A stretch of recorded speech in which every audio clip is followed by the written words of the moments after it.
Hello बच्चों, आपका फिर से स्वागत है फिजिक्स वाला प्लेटफॉर्म पर। मैं सर्वेश कुमार दीक्षित आज आपके लिए लेके आया हूं पी ब्लॉक का ऑक्साइड। देखो यार, ऑक्साइड काफी इंपॉर्टेंट है, बहुत सारी चीजें इसमें पूछी जाती हैं। ठीक है, तो आज हम लोग ऑक्साइड के बारे में डिस्कस करेंगे और भी बहुत सारी बातें डिस्कस करेंगे। तो स्टार्टिंग ऑक्साइड से करते हैं। तो देखो, पी ब्लॉक और ऑक्साइड, तो जरा देखो ऑक्साइड में हमें क्या क्या बातें याद रखनी चाहिए। तो जरा सबसे पहले तो ऑक्साइड की डिफिनीशन बताते हैं। यदि किसी ने मेरे से पूछा कि ऑक्साइड क्या होते हैं तो हम लोग क्या बताएंगे। तो जरा देखो, ऑक्साइड जो होते हैं बाइनरी कंपाउंड होते हैं। ऑक्साइड क्या होते हैं मेरे दोस्त? बाइनरी कंपाउंड होते हैं। बाइनरी कंपाउंड का मतलब क्या होता है? बाइनरी कंपाउंड का मतलब है कि सिर्फ ऑक्सीजन होगा और एक और एलिमेंट होगा। Oxide is a binary compound of oxygen, मतलब सिर्फ आपका एक एलिमेंट होगा और ऑक्साइड होगा। ऑक्साइड का मतलब 2। इसकी टोपी उसके सर रखोगे तो क्या फार्मूला बन जाएगा, ये देखो। तो oxide is a binary compound of oxygen, ठीक है। और वो कैसे लिखे जाते हैं? E2OX, इस तरह से। ये हमारे एलिमेंट के ऑक्साइड हुए। फॉर एग्जाम्पल, जैसे मैं पूछता हूं जरा बताओ ये ऑक्साइड है या नहीं। इसमें कौन कौन है? नाइट्रोजन है और ऑक्सीजन है, इसका मतलब ये ऑक्साइड है। सिर्फ दो ही एलिमेंट है ना। ये ऑक्साइड है या नहीं?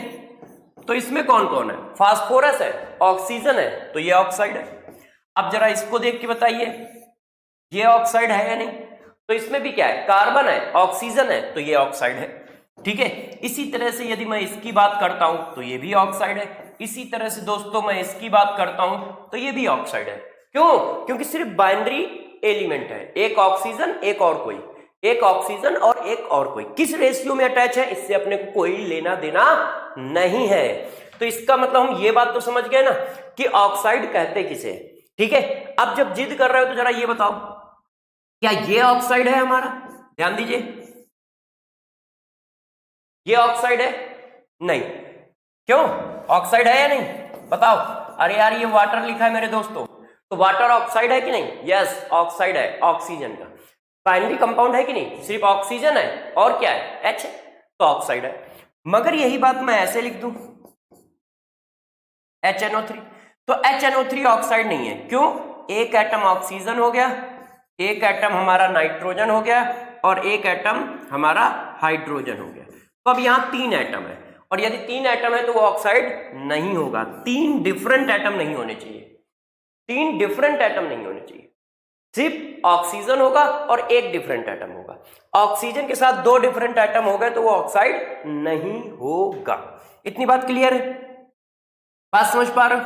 यदि आपका मन कर रहा है तो एक और बात पूछ लेता हूं कि क्या ये ऑक्साइड है हमारा। चेक करिए सब लोग, ये देखो, क्या हम इसको ऑक्साइड बोलेंगे? तो देखो, एक एटम ऑक्सीजन, एक एटम कार्बन, एक एटम हाइड्रोजन, 3 डिफरेंट एटम है कि नहीं है? और 3 डिफरेंट एटम है तो ये भी ऑक्साइड नहीं होगा।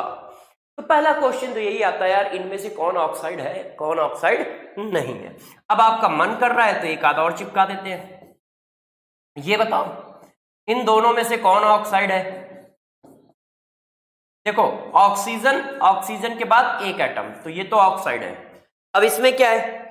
ऑक्सीजन है, हाइड्रोजन है, कैल्शियम है, 3 एटम हो गए, तो ये भी ऑक्साइड नहीं है। तो ऑक्साइड की डिफिनीशन समझ गए कि ऑक्साइड किसको बोलोगे। तो दोस्त, ऑक्साइड का मतलब क्या होता है? बाइनरी कंपाउंड, ठीक है, जिसमें सिर्फ ऑक्सीजन होगा और उसके साथ कोई एक एलिमेंट और होगा।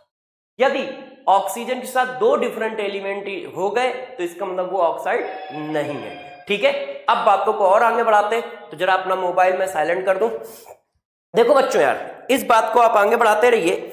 अब हम लोग बात करेंगे क्या? क्लासिफिकेशन ऑफ ऑक्साइड की, कि ऑक्साइड का क्लासिफिकेशन कैसे किया जाए। ठीक है ना दोस्त, ऑक्साइड का क्लासिफिकेशन कैसे किया जाए। तो देखो, अब हम लोग बात करते हैं क्लासिफिकेशन ऑफ ऑक्साइड का। Classification of oxide. तो क्लासिफिकेशन ऑफ ऑक्साइड में यदि हम बात करें तो ऑक्साइड को हम लोगों ने 3 पार्ट में क्लासिफाई किया। कैसे क्लासिफाई किया है जरा देखो, ऑक्साइड को 3 पार्ट में, कौन से 3 पार्ट में हम लोगों ने क्लासिफाई किया है, इस बात को जरा देख लीजिए आप लोग। देखिए कि वो 3 पार्ट कौन से हैं जिनमें हम लोगों ने ऑक्साइड को क्लासिफाई किया। ठीक है, तो देखो ऑक्साइड को 3 पार्ट में कौन से क्लासिफाई किया। सबसे पहले हम बोलते हैं क्या, बेसिक ऑक्साइड। फिर हम लोग क्या बोलते हैं, एसिडिक ऑक्साइड। अब फिर हम लोग क्या बोलते हैं, एम्फोटेरिक ऑक्साइड।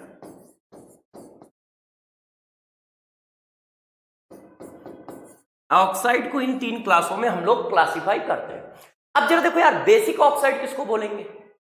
ठीक है, तो जरा गौर समझिए, जब एलिमेंट और ऑक्सीजन के बीच का बॉन्ड आयनिक हो, एलिमेंट और ऑक्सीजन के बीच का बॉन्ड कैसा हो, आयनिक हो। यदि आयनिक बॉन्ड है तो वो ऑक्साइड कैसा होगा, बेसिक। यदि ऑक्सीजन और एलिमेंट के बीच का बॉन्ड आयनिक है तो उसके पास बेसिक कैरेक्टर होगा। और मेरे दोस्त, कौन बेसिक कैरेक्टर शो करेगा, किसका बॉन्ड आयनिक होगा, S block strong metal, F block strong metal, etc. Mainly किनका, इनका। क्यों, क्योंकि आयनिक कैरेक्टर कौन देगा, ऑक्सीजन के साथ। जो स्ट्रॉन्ग मेटल होंगे, जो स्ट्रॉन्ग मेटल होंगे दोस्त, उनका आयनिक कैरेक्टर होगा किसके साथ, मेटल के साथ। स्ट्रॉन्ग मेटल ऑक्सीजन के साथ आयनिक बॉन्ड बनाएगा और आयनिक कैरेक्टर होगा तो बेसिक ऑक्साइड हमारा क्या होगा, मतलब जो ऑक्साइड होगा वो कैसा होगा, बेसिक। तो जनरली एस ब्लॉक के ऑक्साइड, एफ ब्लॉक के ऑक्साइड तो हमेशा ही बेसिक बनाते हैं। ठीक है, अब आ जाओ एसिडिक ऑक्साइड। एसिडिक ऑक्साइड कब होता है, जब एलिमेंट और ऑक्सीजन के बीच का बॉन्ड कैसा हो, कोवेलेंट हो।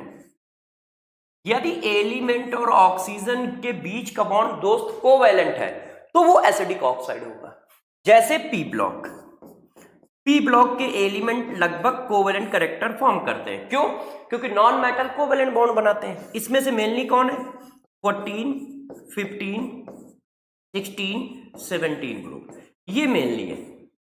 ये मेनली क्या बनाते हैं, क्या, कोवेलेंट कैरेक्टर होता है, जिसकी वजह से ये एसिडिक ऑक्साइड बनाते हैं।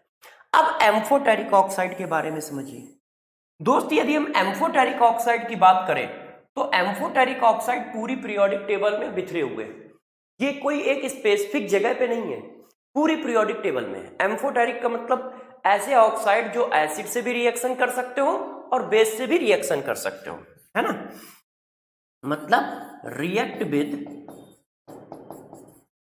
Acid as well as base. ऐसे ऑक्साइड जो एसिड से भी रिएक्शन करे और बेस से भी रिएक्शन करे। तो लोगों ने कहा ऐसे ऑक्साइड कौन होते हैं, तो देखो कौन होते हैं, जनाबे आली, जनाबे आली सबसे आसान पंजाबी सॉन्ग गाया करो। जरा बात को समझो। देखिए, जनाबे मतलब जडन, ठीक है, जनाबे आली मतलब एल्युमिनियम, सबसे मतलब एसबी, आसान मतलब आर्सेनिक, और पंजाबी में 2 हैं। देखो, पन पीबी, जाबी बीई, पंजाबी, सॉन्ग एसएन, गाया जीए, करो क्रोनियम। ये 9 ऑक्साइड हमारे मेनली एम्फोटेरिक ऑक्साइड है। कौन, जनाबे आली सबसे आसान पंजाबी सॉन्ग गाया करो। जनाबे आली सबसे आसान पंजाबी सॉन्ग गाया करो। ठीक है, ये हमारे ऑक्साइड कैसे हैं, ये हमारे एम्फोटेरिक ऑक्साइड है। जनाबे आली सबसे आसान पंजाबी सॉन्ग गाया करो। जनाबे आली सबसे आसान पंजाबी सॉन्ग गाया करो। जनाबे मतलब दोस्त जडन, आली मतलब एल्युमिनियम, सबसे मतलब एसबी, ठीक है, और आसान मतलब एएस। ठीक है, जनाबे आली सबसे आसान पंजाबी, पंजाबी में 2 एलिमेंट है, ध्यान रखना, पन पीबी, जाबी बीई। ठीक है, तो लेड का ऑक्साइड और बीई का ऑक्साइड दोनों एम्फोटेरिक है। सॉन्ग एसन, गाया जीए, करो क्रोनियम। ठीक है, तो कौन से हो गए, जनाबे मतलब जडन, आली मतलब एल्युमिनियम, सबसे मतलब एसबी, आसान मतलब एएस। ठीक है, आसान मतलब एएस, पंजाबी में 2 चीज आ गई, पीबी और बीई और सॉन्ग मतलब एसन, गाया मतलब जिए, करो मतलब क्रोनियम।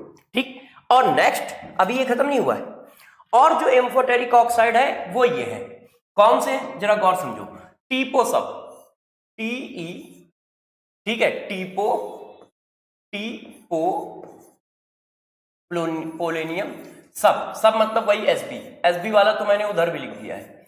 तो और भी ऑक्साइड है जो एम्फोटेरिक की कैटेगरी में आते हैं, वो ये है टीपो सब दूसरे नंबर में। ठीक है, बाकी सारे हमारे कैसे हैं, या तो एसिडिक है या बेसिक है। तो क्या बताया आपको, मैंने ये बताया कि बाइनरी कंपाउंड जो होता है ऑक्सीजन का, वो ऑक्साइड बोला जाता है। बाइनरी मतलब क्या, ऑक्सीजन हो और एक एलिमेंट हो, ऑक्सीजन के साथ एक डिफरेंट एलिमेंट है तो वो ऑक्साइड है। ठीक, और एक से ज्यादा डिफरेंट एलिमेंट है तो वो ऑक्साइड नहीं है। अच्छा, दूसरी बात, ऑक्साइड का क्लासिफिकेशन किया, तो ऑक्साइड का क्लासिफिकेशन कैसे किया, ऑक्साइड का क्लासिफिकेशन तीन तरह की किया, basic oxide, acidic oxide, amphoteric oxide. Basic oxide क्या होंगे, स्ट्रॉन्ग मेटल के साथ आयनिक बॉन्ड बनाएंगे तो बेसिक ऑक्साइड होंगे।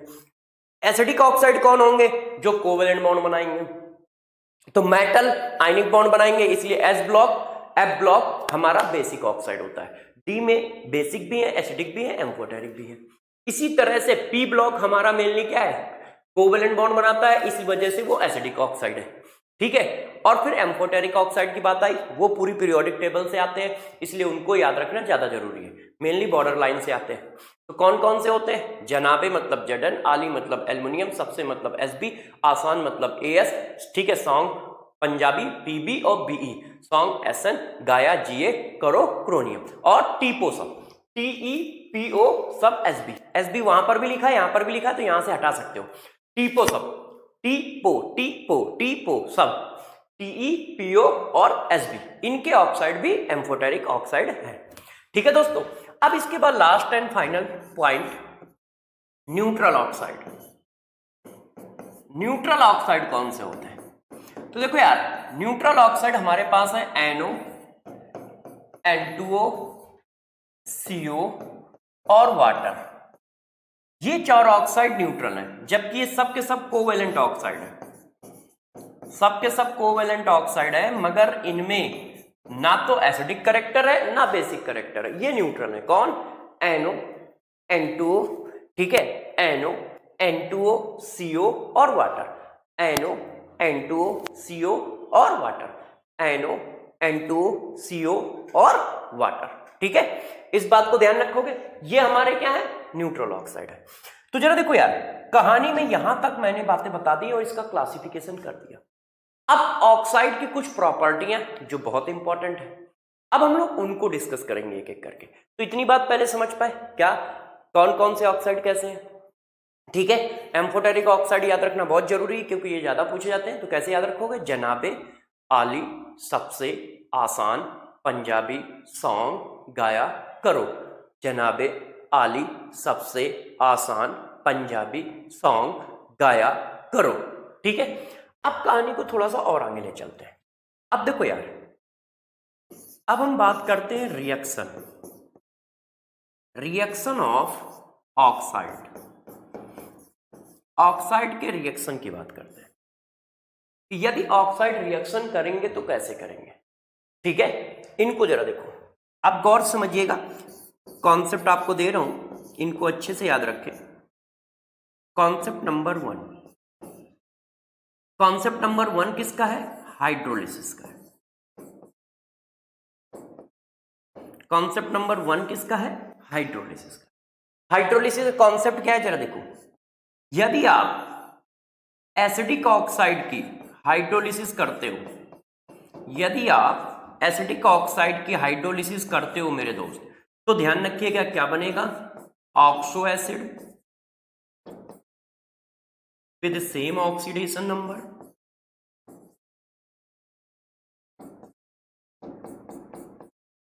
ये देखो, यदि आप एसिडिक ऑक्साइड की हाइड्रोलिसिस करोगे तो oxo acid with same oxidation number बनेगा। मतलब क्या है, मतलब इतनी सी बात है, यदि मेरे दोस्त उसकी ऑक्सीडेशन नंबर यहां पर P है, तो यहां पर जो ऑक्सो एसिड बनेगा उसमें भी उसकी ऑक्सीडेशन नंबर क्या होगी, P होगी। ठीक है, ये कहा जा रहा है। अब रूल नंबर 2, यदि आप बेसिक ऑक्साइड की हाइड्रोलिसिस करते हो, तो क्या बनेगा, तो बनेगा हाइड्रोक्साइड, हाइड्रोक्साइड, ठीक है, of element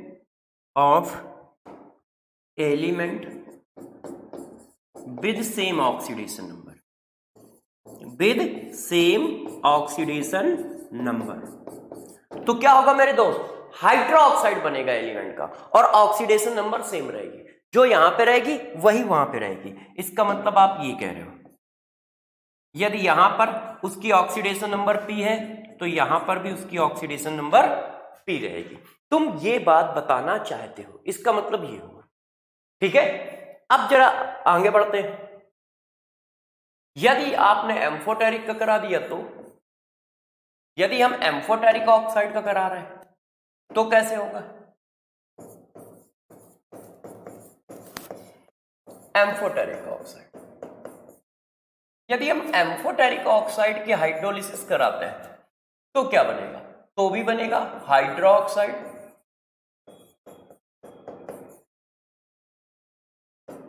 with same oxidation,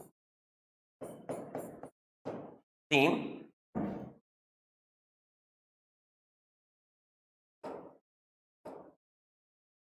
with same oxidation number, same oxidation number.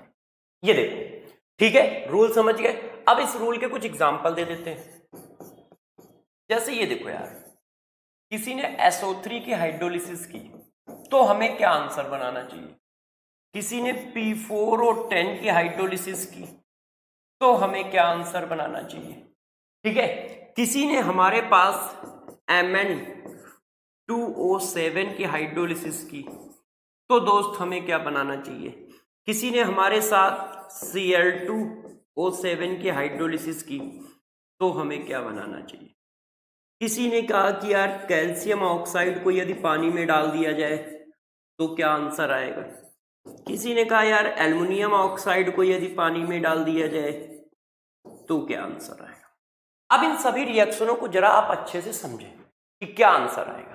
तो सबसे पहले जरा इस बात को बताओ कि SO3 कैसा ऑक्साइड है, एसिडिक ऑक्साइड है। क्यों, P ब्लॉक का ऑक्साइड है, एसिडिक होगा, ऊपर से कोवेलेंट बॉन्ड है। SO3 में कोई आयनिक बॉन्ड तो होता नहीं है। SO3 में सल्फर की ऑक्सीडेशन नंबर कितनी होती है, 6। तो 6 ऑक्सीडेशन नंबर का ऑक्सो एसिड कौन होता है, H2SO4। तो H2SO4 बन जाएगा। बस सेम ऑक्सीडेशन नंबर का ऑक्सो एसिड बनेगा। ये देखो H2SO4 बन गया ऐसे। अब यहां पर देखो फास्फोरस की कितनी है, 5। तो जब फास्फोरस की 5 है तो क्या बन जाएगा, H3PO4। क्यों, 5 ऑक्सीडेशन नंबर का ऑक्सो एसिड बनेगा। सेम ऑक्सीडेशन नंबर का ऑक्सो एसिड बनना है। तो यहां पर 6 थी तो 6 बना, यहां पर 4 है तो 4 बना, और मेरे दोस्त यहां पर 7 है तो 7 बनेगा। ये देखो, ये इसी का सॉल्ट होता है पोटेशियम परमैंगनेट। ये देखो इसका, ये एसिडिक होता है HMMNO4, ठीक है, ये हमारा एसिडिक है। इसी में हम KOH डाल देते हैं तो KMNO4 बन जाता है पोटेशियम परमैंगनेट। यहां पर जरा देखो कितनी ऑक्सीडेशन नंबर है, 7। यदि क्लोरीन की 7 है तो क्लोरीन का भी कैसा बनता है, ऐसा, परक्लोरेट, है ना। इसको क्या कहते हैं, परक्लोरिक एसिड कहते हैं। अब यहां कैल्शियम की बात आ जाए तो कैल्शियम की कितनी है, 2। अब कैल्शियम क्या है, मेटल। और दोस्त जब ये मेटल है तो यार इसका ऑक्साइड कैसा होगा, आयनिक होगा। और जब इसका ऑक्साइड आयनिक होगा तो ये हाइड्रोक्साइड बनाएगा। तो देखो हमने हाइड्रोक्साइड बना दिया ऐसे। किसी का हाइड्रोक्साइड कैसे बनाया जाता है, तो एलिमेंट के ऊपर X चार्ज और हाइड्रोक्साइड के ऊपर -1। एलिमेंट के ऊपर कितना, X, और हाइड्रोक्साइड के ऊपर कितना, -1। इसकी टोपी उसके सर रखोगे तो क्या आएगा, ये आएगा। ये देखो 1 दिखाते नहीं हो तो इसका मतलब क्या है, OH के नीचे उस मेटल की बैलेंसी लगा दो। तो कैल्शियम 2 तो 2 लगा दिया, एल्युमिनियम 3 तो 3 लगा दिया। एल्युमिनियम क्या है, एम्फोटेरिक है, मगर एम्फोटेरिक भी क्या बनाएंगे, हाइड्रोक्साइड बनाएंगे, ऐसा कर दिया। ठीक, अब जरा देखो यार, एक आपको नोट डालता हूं, जैसे ये बात ध्यान है आपको, नोट, कुछ ऑक्साइड बड़े खतरनाक होते हैं, NO2, P4O10, ठीक है, P4O8, सॉरी P4O8 और ClO2। अब मेरे दोस्त यदि इनकी हाइड्रोलिसिस कहीं पे कर दी गई तो हम क्या करेंगे? ये देखो, यदि इनकी हाइड्रोलिसिस कहीं पे कर दी गई तो हम क्या करेंगे? क्योंकि इनकी हाइड्रोलिसिस करने से प्रॉब्लम ये आ रही है कि इस ऑक्सीडेशन नंबर के आपने ऑक्सो एसिड कभी नहीं पढ़े। आप सबको पता है कि नाइट्रोजन फैमिली, ठीक है, और हाइड्रोजन फैमिली ऑड नंबर में ऑक्सीडेशन नंबर इशू करते हैं। नाइट्रोजन की 3 और 5, फास्फोरस की 3 और 5, हाइड्रोजन की 1, 3, 5, 7 ऑड नंबर में, और ये इवन नंबर में ऑक्सीडेशन नंबर है। और इवन नंबर में ऑक्सीडेशन नंबर है तो इनका तो ऑक्सो एसिड होता ही नहीं है, इनका तो ऑक्सो एसिड होता ही नहीं है, 4 का ऑक्सो एसिड ही नहीं होता है। तो फिर आंसर क्या बनाएंगे? यदि कहीं ऐसी सिचुएशन आए तो ध्यान रखिएगा, आपको वो करना है कि पहली बात तो ये याद रखो कि यहां पर 2 ऑक्सो एसिड बनेंगे।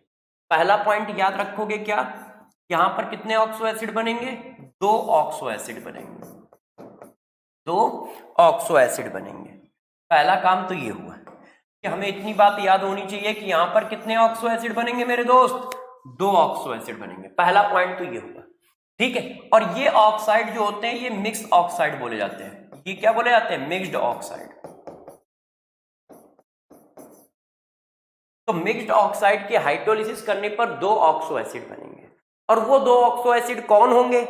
जिनकी ऑक्सीडेशन नंबर का एवरेज ये वाली ऑक्सीडेशन नंबर होगी, जिनकी ऑक्सीडेशन नंबर का एवरेज ये वाली ऑक्सीडेशन नंबर होगी, जिनकी ऑक्सीडेशन नंबर का एवरेज ये वाली ऑक्सीडेशन नंबर होगी।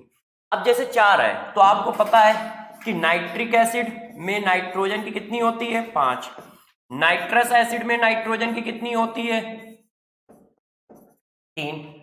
नाइट्रिक एसिड में नाइट्रोजन की कितनी होती है? 5। ठीक है, नाइट्रस एसिड में कितनी होती है? 3। इन दोनों का एवरेज चेक करो, 4 ही तो आएगा। इन दोनों का एवरेज चेक करो, 4 आएगा। इसी तरह ये देखो, S3PO4 में कितनी होती है? 5। S3PO3 में मेरे दोस्त कितनी होती है? 3। इन दोनों का एवरेज चेक करो, 4 ही तो आएगा। इसी तरह इसमें जरा देखिए, HCl4 और HClO4 में कितनी होती है? चेक करिए, 7। सॉरी, ये 5 और 3 वाला बनाना चाहिए था, थोड़ा सा गड़बड़ बना है। हाँ, अब जरा देखो यार, HClO3 में कितनी होती है? 5। HClO2 में कितनी होती है? 3। इसका एवरेज क्या है? 4 है। तो ये क्या बनाएंगे? 4, 3, 5, 3 वाले बनाएंगे। तो ये देखो, तो जरा ये बात आपको याद रखना है कि जब कहीं पर यही 3 होते हैं, सारे लिख दिए हैं, गौर समझो, यदि मिक्स ऑक्साइड की हाइड्रोलिसिस आ जाती है, यदि मिक्स्ड ऑक्साइड की मेरे दोस्त हाइड्रोलिसिस आ जाती है, तो पहली बात 2 ऑक्सो एसिड बनेंगे, दोनों डिफरेंट क्लास के होंगे। बनेंगे कौन से? जिनकी ऑक्सीडेशन नंबर का एवरेज ये वाली ऑक्सीडेशन नंबर होगी, जिनकी ऑक्सीडेशन नंबर का एवरेज ये वाली ऑक्सीडेशन नंबर होगी। 5 और 3 का एवरेज क्या होता है? 4। ये देखो लिखा है। यदि कोई ऐसा ऑक्साइड आ जाए मेरे दोस्त, यदि कोई ऐसा ऑक्साइड आ जाए मेरे दोस्त जिसके करस्पॉन्डिंग ऑक्सो एसिड नहीं है, तो तुम समझ जाना पहली बात कि वो मिक्स्ड ऑक्साइड है, 2 डिफरेंट ऑक्साइड का कॉम्बिनेशन है, वो 2 डिफरेंट ऑक्साइड का कॉम्बिनेशन है। जैसे NO2 है तो NO2 बेटा 2 ऑक्साइड का कॉम्बिनेशन है। कौन से 2 ऑक्साइड? देखो जरा, N2O3 प्लस N2O5, इन दोनों को जोड़ दो, क्या आता है? N4O8। N4O8 का मतलब क्या है? NO2। ये देखो, तो ये क्या है? ये 2 मिक्स ऑक्साइड का मिक्सचर है, इस तरह से। तो इन दोनों ऑक्साइड का तो ध्यान रखिएगा, मिक्स ऑक्साइड ज्यादा नहीं है, यही 3 है, इन्हीं 3 पर बात करनी है अपने को। और ये तीनों मिक्स्ड ऑक्साइड है। जब भी मिक्स्ड ऑक्साइड का करोगे तो 2 ऑक्सो एसिड आएंगे। हम कैसे पकड़ेंगे कि वो मिक्स्ड ऑक्साइड है? तो मेरे दोस्त बस मैं इतनी बात बताना चाहता हूं कि जब उनकी हाइड्रोलिसिस करने पहुंचोगे तो उनके करस्पॉन्डिंग आपको ऑक्सो एसिड नहीं मिलेगा, याद ही नहीं आएगा। और जब ना आए तो समझ जाना वो मिक्स ऑक्साइड है। ठीक है, कहानी को और आगे बढ़ाया जाए, कॉन्सेप्ट याद रखोगे। अब जरा देखो यार दोस्तों, आपने इतनी बात कर ली, हाइड्रोलिसिस रिएक्शन कर ली, अब हम लोग बात करते हैं रिएक्शन किसकी, acid base reaction, acid base reaction. अब देखो एसिड बेस रिएक्शन के लिए मैं जो बता रहा हूं उसको गौर से समझिएगा, ठीक है। सबसे पहली बात, एसिड की रिएक्शन जब भी बेस से होती है तो सबको पता है बनता क्या है, ठीक है। मैं थोड़ा अलग बनाना चाहता हूं, मैं कह रहा हूं बनता है salt of oxo acid. Oxo acid का सॉल्ट बनता है with same oxidation number, with same oxidation number. Concept जरा समझो, ठीक है। एसिड और बेस की रिएक्शन होती है तो सॉल्ट ऑफ ऑक्सो एसिड बनता है विद सेम ऑक्सीडेशन नंबर। अब ध्यान रखना, एसिड कितने तरह से हो सकते हैं। एसिड का रिप्रेजेंटेशन हम इस तरह से भी कर सकते हैं, मतलब प्रोटिक एसिड भी हो सकता है। प्रोटिक एसिड कौन सा, जो प्रोटॉन डोनेट करते हो, HCl, H2SO4, HNO3 एसेट्रा, इस टाइप का। एसिड ऐसा भी हो सकता है ऑक्साइड, एसिडिक ऑक्साइड भी हो सकता है, हमें इससे कोई मतलब नहीं है कि वो ऑक्साइड है क्या है, ठीक है। एसिड ये भी हो सकता है, एसिड ये भी हो सकता है, इन दोनों में कोई भी कैटेगरी का एसिड हो सकता है। बेस कैसे कैसे हो सकते हैं, तो जरा समझो बेस कैसे कैसे हो सकते हैं। बेस हो सकते हैं हाइड्रोक्साइड वाले, जो हम हमेशा जानते हैं, हाइड्रोक्साइड जैसे NaOH, कैल्शियम हाइड्रोक्साइड ETC। और बेस ऑक्साइड भी हो सकते हैं, मतलब बेसिक ऑक्साइड भी हो सकते हैं, ऐसे। और इन सब का आंसर सेम ही आना है, salt of oxo acid with same oxidation, ठीक है। Salt of oxo acid with same oxidation number. तो जरा इस कॉन्सेप्ट को अच्छे से समझिए कि ये कॉन्सेप्ट लिखा क्या है, ठीक है। फिर आपको ये बात समझ में आएगी कि मैं क्या पढ़ा रहा हूं। देखो मेरे दोस्त, चिपकाते हैं, गौर समझिएगा, ध्यान दीजिए। अब जरा देखो यार, जैसे मैं इसकी रिएक्शन करा रहा हूं, जैसे किसी ने कहा, गौर से देखो, मैंने लिखा H2SO4 प्लस, ठीक है, NaOH, तो बच्चों ने ये रिएक्शन तुरंत पकड़ ली क्योंकि बचपन से पढ़ते आए। क्या बना देते हैं, ऐसे। अब मेरे दोस्त जरा ये बताना, ये क्या लिखा है, ये हमारा ऑक्सो एसिड है और आपने क्या किया है, उसी का तो सॉल्ट बना दिया है, चेक करो, ठीक है कि नहीं। जो हमारा ऑक्सो एसिड है उसी का सॉल्ट बना दिया। अब इसी रिएक्शन को जब मैं ऐसे लिख देता हूं तो टेंशन होने लगती है कि अब क्या बनाए, अभी भी तो यार ये एसिड है और अभी भी तो ये मेरे दोस्त बेस है। जरा बताओ, SO3 क्या है, एसिड, और मेटल का ऑक्साइड क्या है, बेस। तो अभी भी वही आंसर आएगा, अभी भी वही आंसर आएगा। क्या, पहले ये जो एसिड होता है ये पहले कन्वर्ट होता है ऑक्सो एसिड में, पानी होता है ना, बिना पानी के तो रिएक्शन नहीं होती, तो पहले ये क्या होता है, ऑक्सो एसिड में कन्वर्ट होता है, फिर NaOH या ये कन्वर्ट होता है इसमें। अब ये दोनों रिएक्शन करके वही चीज तो बनाएंगे, ये देखो, तो आंसर सेम है, आंसर क्या है, सेम है। यदि आप एसिडिक ऑक्साइड डाल देते हो तो पहले वो ऑक्सो एसिड में कन्वर्ट होता है, फिर बेस से रिएक्शन करके सॉल्ट ऑफ ऑक्सो एसिड बनाता है, और डायरेक्ट ऑक्सो एसिड डाल देते हो तो डायरेक्ट रिएक्शन हो जाती है। जैसे ये देखो, किसी ने कहा यार इस रिएक्शन का आंसर बताओ क्या होगा, तो भाई ये मेटल का ऑक्साइड है, बेस है, और ये फास्फोरस का ऑक्साइड है, एसिडिक है, P ब्लॉक का ऑक्साइड है, एसिडिक है, वो S ब्लॉक का ऑक्साइड है, क्या है, सॉल्ट है, बेसिक है। तो एसिड बेस रिएक्शन करेंगे, क्या बनेगा, ऑक्सो एसिड का सॉल्ट। तो पहला इसका ऑक्सो एसिड बना लो, इसका ऑक्सो एसिड क्या बनेगा, H3PO4। किसी ने कहा सर हमको कैसे पता चलेगा कौन सा ऑक्सो एसिड बनेगा, तो भैया मार खाओगे क्या, अभी पीछे तो पढ़ाया है, ये देखो, जब किसी ऑक्साइड की रिएक्शन वाटर से कराओगे तो कौन सा ऑक्सो एसिड बनेगा, तो ये बात तो तुम पीछे वाले रूल से ही पकड़ लोगे, P4O10 है, और P4O10 का ऑक्सो एसिड कौन बनेगा, H3PO4, सेम ऑक्सीडेशन नंबर का।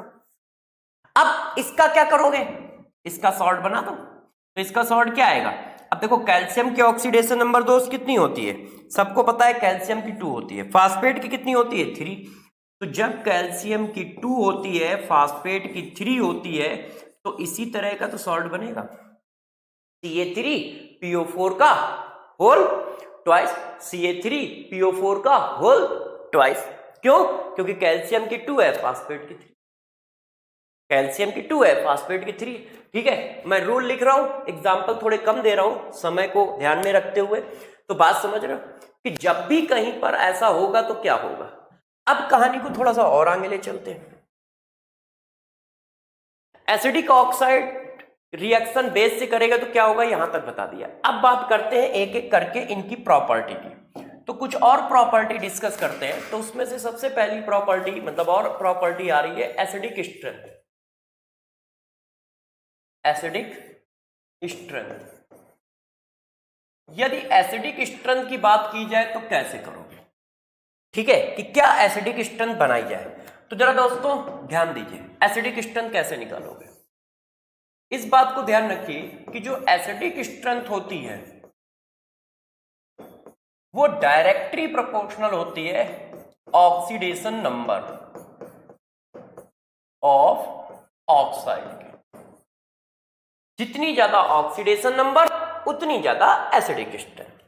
जो एसिडिक स्ट्रेंथ होगी वो ऑक्सीडेशन नंबर ऑफ ऑक्साइड के डायरेक्टली प्रोपोर्शनल होगी। पहला पॉइंट समझ गए, acidic strength oxidation number of acid के डायरेक्टली प्रोपोर्शनल होगी। ठीक है, अब जरा देखो फॉर एग्जांपल किसी ने मेरे से कहा SO2 ज्यादा एसिडिक है या SO3 ज्यादा एसिडिक है, तो यहां पे कितनी है 4, यहां पे कितनी है 6, तो ये ज्यादा एसिडिक होगा। किसी ने कहा जरा बताओ यार NO, देखते जाओ इनमें ज्यादा एसिडिक कौन है बताइएगा, N2O, NO, N2O3, NO2, N2O5। ज्यादा एसिडिक कौन है मेरे दोस्त, तो ज्यादा एसिडिक की बात कर रहा है तो ऑक्सीडेशन नंबर निकाली +1, +2, +3, +4, +5। ऑक्सीडेशन नंबर बढ़ रही है, एसिडिक स्ट्रेंथ बढ़ रही है ना। इसी तरह से किसी ने और कह दिया, देखो P4O6, P4O8 और P4O10, तो यहां पर भी आप चेक कर लो, oxidation number 3, oxidation number 4, oxidation number 5, ऐसे। तो एक रूल आ गया कि एसिडिक स्ट्रेंथ जो होगी ऑक्सीडेशन नंबर के डायरेक्टली प्रोपोर्शनल होगी। अब मान लो कहीं पर एसिडिक स्ट्रेंथ सेम कर दी जाए तो देखो जरा डाउन द ग्रुप क्या होगा, down the group, down the group acidic strength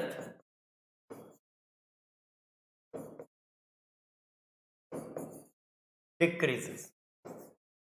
यदि आप डाउन द ग्रुप में जाते हो और ऑक्सीडेशन नंबर कांस्टेंट रखते हो तो एसिडिक स्ट्रेंथ क्या होगी, डिक्रीज होगी। और यहां पे क्या है, ऑक्सीडेशन नंबर जो है वो कैसी है, कांस्टेंट है। देखो फॉर एग्जांपल जरा बात को गौर से समझिए, जैसे किसी ने कहा N2O5, P2O5, AS2O5, Sb2O5। अब एसिडिक स्ट्रेंथ निकालो, तो ये डाउन द ग्रुप है और इन सब की ऑक्सीडेशन नंबर चेक करो 5 है, ये देखो है, तो डाउन द ग्रुप क्या होगी, एसिडिक स्ट्रेंथ डिक्रीज करेगी इस तरह से, ज्यादा एसिडिक, फिर ये देखो। तो डाउन द ग्रुप यदि एसिडिक स्ट्रेंथ की बात की जाएगी तो down the group acidic strength हमारी डिक्रीज करेगी, ऐसे। ठीक है, कर लोगे, बात को समझ रहे हो कि हमारी एसिडिक स्ट्रेंथ कैसे चलेगी। तो डाउन द ग्रुप डिक्रीज होती है, ठीक है, और जैसे जैसे ऑक्सीडेशन नंबर बढ़ेगी वैसे वैसे एसिडिक स्ट्रेंथ बढ़ेगी। जैसे जैसे ऑक्सीडेशन नंबर बढ़ेगी वैसे वैसे एसिडिक स्ट्रेंथ बढ़ेगी, इस बात का आप ध्यान रखें। ठीक है, ऑक्सीडेशन नंबर बढ़ती जाएगी, सॉरी बेटा, एसिडिक स्ट्रेंथ बढ़ती जाएगी। तो एसिडिक स्ट्रेंथ के बारे में समझ लोगे, ऑक्सीडेशन नंबर के डायरेक्टली प्रोपोर्शनल है, ठीक है। और डाउन द ग्रुप कोई क्वेश्चन आ जाए तो क्या करोगे, किस तरह से ध्यान दोगे, इस तरह से ध्यान कर लोगे। अब इसी जगह पे एक और बहुत इंपॉर्टेंट बात बताता हूं, जरा ध्यान दो। एनहाइड्राइड, एनहाइड्राइड, ये एनहाइड्राइड क्या होता है जरा इसको समझो। देखो यार दोस्त, जैसे ये देखो HSO3 है, अब आपने इसकी हाइड्रोलिसिस की तो हमारा क्या आया, ये आया, आया कि नहीं है। N2O5 है, इसकी हाइड्रोलिसिस की तो क्या आया, ये आया। अरे रूल से ही निकाला है, ये मत समझना कि सर ने अपनी तरफ से कुछ चिपका दिया है। अरे ये बात बताई तो है यार अभी कि ऑक्साइड की हाइड्रोलिसिस करोगे तो ऑक्सो एसिड बनेंगे, एसिडिक ऑक्साइड की हाइड्रोलिसिस करोगे तो यार ये एसिडिक ही ऑक्साइड तो है। अब किसी ने कहा सर ये एसिडिक कैसे है, तो भैया अभी तो बताया यार, पी ब्लॉक के ऑक्साइड कैसे होते हैं, एसिडिक होते हैं। तो जब मेरे दोस्त ये पी ब्लॉक के ऑक्साइड है तो एसिडिक होंगे, एसिडिक होंगे तो पानी में डाले जाएंगे तो क्या बनाएंगे, ऑक्सो एसिड। पानी में डाले जाएंगे तो क्या बनाएंगे, ऑक्सो एसिड। बनाएंगे कि नहीं बनाएंगे, है कि नहीं। तो अब जरा गौर से बात समझो कि ये एनहाइड्राइड टर्म आया कहां से। एक्चुअल में ये जो एनहाइड्राइड टर्म है ये आया है ऑर्गेनिक से। कैसे, जरा ये देखो, देखना बच्चों, आप ऑर्गेनिक में जानते हो कि ये एनहाइड्राइड होता है। अब मैंने क्या किया, इसकी एसिडिक हाइड्रोलिसिस करा दी ऐसे। तो जब इसकी एसिडिक हाइड्रोलिसिस कराओगे तो आपको पता है ऐसे बॉन्ड ब्रेक हो जाएगा। अब ये किस में कन्वर्ट हो गया, 2 mole of carboxylic acid, acid. अब इसको क्या बोलते हो, एसिड। और ये क्या है, इस एसिड का करस्पॉन्डिंग एनहाइड्राइड,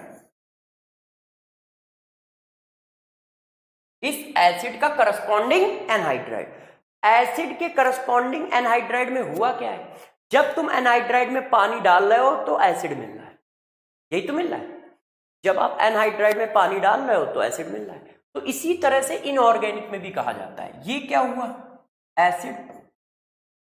और किसमें पानी डाला तुमने, इनमें, तो इनको क्या बोल दिया जाता है, एनहाइड्राइड। ऑक्साइड को, ऑक्साइड को क्या बोल दिया जाता है, एनहाइड्राइड। तो कभी कभी ये पूछा जाता है कि यार H2SO4 का करस्पॉन्डिंग एनहाइड्राइड कौन है, HNO3 का करस्पॉन्डिंग एनहाइड्राइड कौन है, तो कौन होगा, वो ऑक्साइड। तो जरा देखो, इस बात को ध्यान रखिएगा क्या होता है। देखिए, देखो, oxide of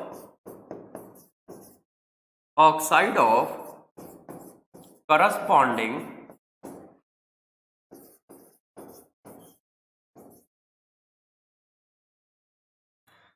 oxo acid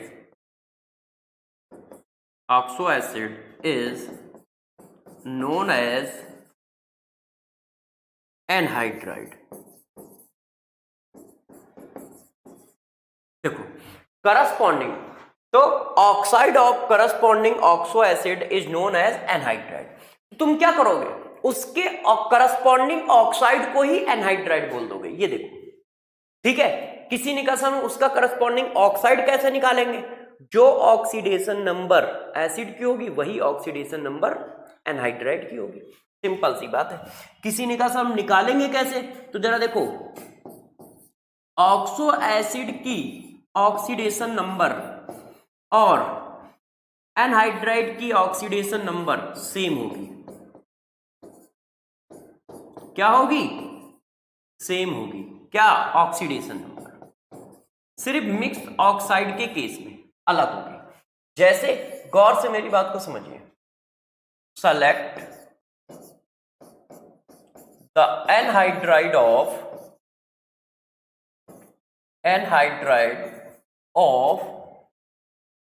perchlorate acid, HClO4, perchloric acid का एनहाइड्राइड चाहिए।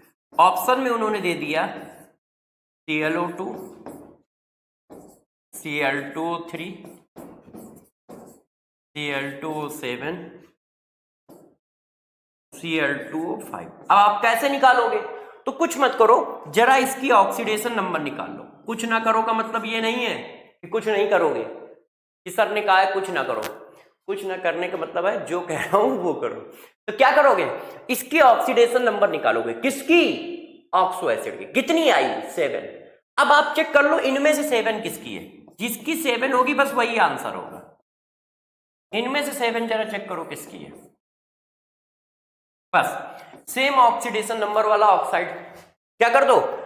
सेम ऑक्सीडेशन नंबर वाला ऑक्साइड क्या कर दो मेरे दोस्त? टिक कर दो। बस इतनी सी बात है। ये देखो, जो ऑक्सीडेशन नंबर इसकी है वही ऑक्सीडेशन नंबर उसकी आएगी। तो एनहाइड्राइड समझ गए? यदि कहीं एनहाइड्राइड पूछा जाए तो एनहाइड्राइड क्या होता है? तो एनहाइड्राइड कुछ नहीं है, oxide of corresponding oxo acid is known as anhydride. उस एसिड के करस्पॉन्डिंग ऑक्साइड को एनहाइड्राइड कहते हैं ऑर्गेनिक के इस कॉन्सेप्ट के हिसाब से। ठीक है ना?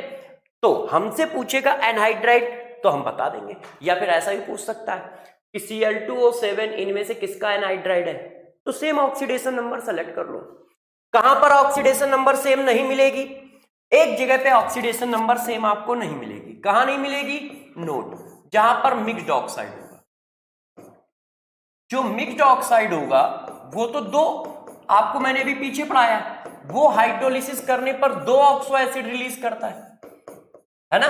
ध्यान है, oxo acid 1 plus oxo acid 2।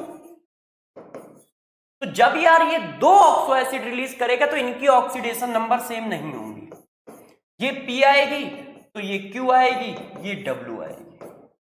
तो फिर तुम कैसे पहचानोगे? तुम ऐसे पहचानोगे, P की वैल्यू जो होगी Q प्लस W का एवरेज होगी। ऐसे निकालो, P की वैल्यू जो होगी Q प्लस W का एवरेज होगी, क्योंकि मिक्स्ड ऑक्सो एसिड है ना। जैसे मान लो वो क्वेश्चन ऐसा मार देते हैं, देखिए, select oxo acid, select oxo acid of anhydride of NO2। NO2 के एनहाइड्राइड के ऑक्सो एसिड सेलेक्ट करने हैं। ऑप्शन उन्होंने ऐसे दे दिए,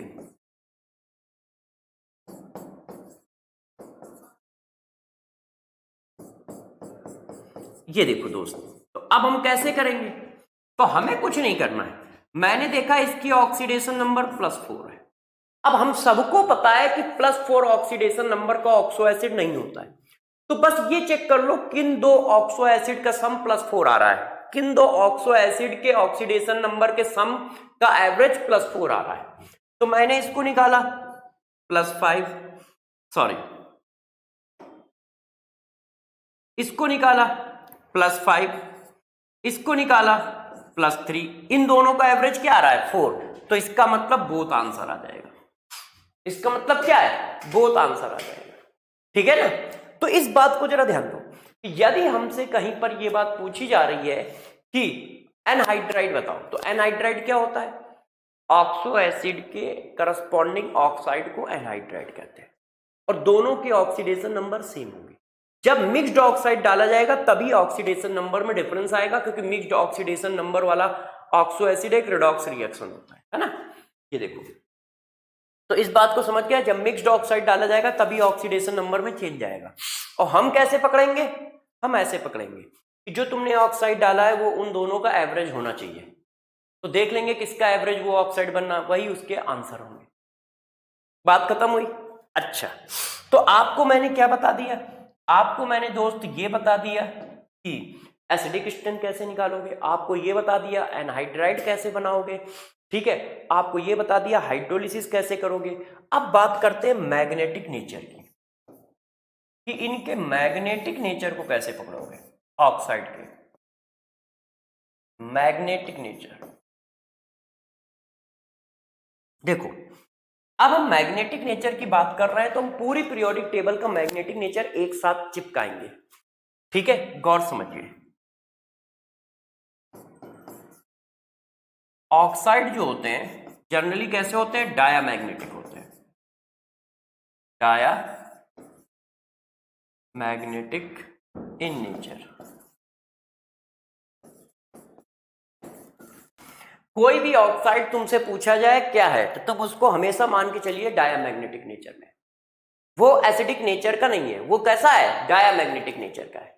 ठीक है, कोई भी ऑक्साइड हो डायामैग्नेटिक नेचर का होता है। किसको किसको छोड़कर, जरा समझो, कोई भी ऑक्साइड हो कैसा होगा, डायामैग्नेटिक नेचर का होगा। All oxide are diamagnetic in nature. लो मैं एक बार लिख देता हूं, जरा समझो। All oxide are diamagnetic in nature except, किनको छोड़कर, जरा समझिए, किनको छोड़कर सब हमारे कैसे होते हैं, डायामैग्नेटिक होते हैं। एक कौन, NO2 ClO2 and super oxide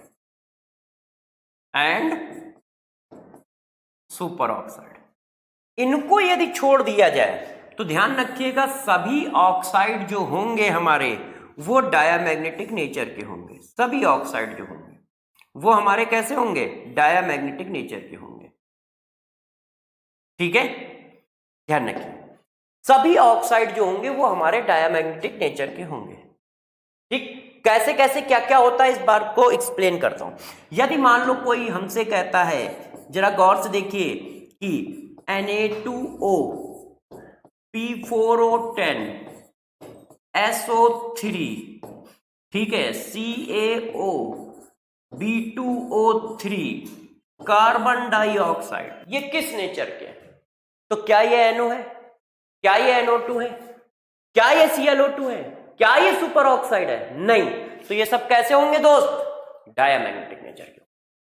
कैसे होंगे, डायामैग्नेटिक नेचर। क्योंकि कभी कभी ये भी क्वेश्चन आता है इनमें से कौन पैरामैग्नेटिक है, इनमें से कौन डायामैग्नेटिक है।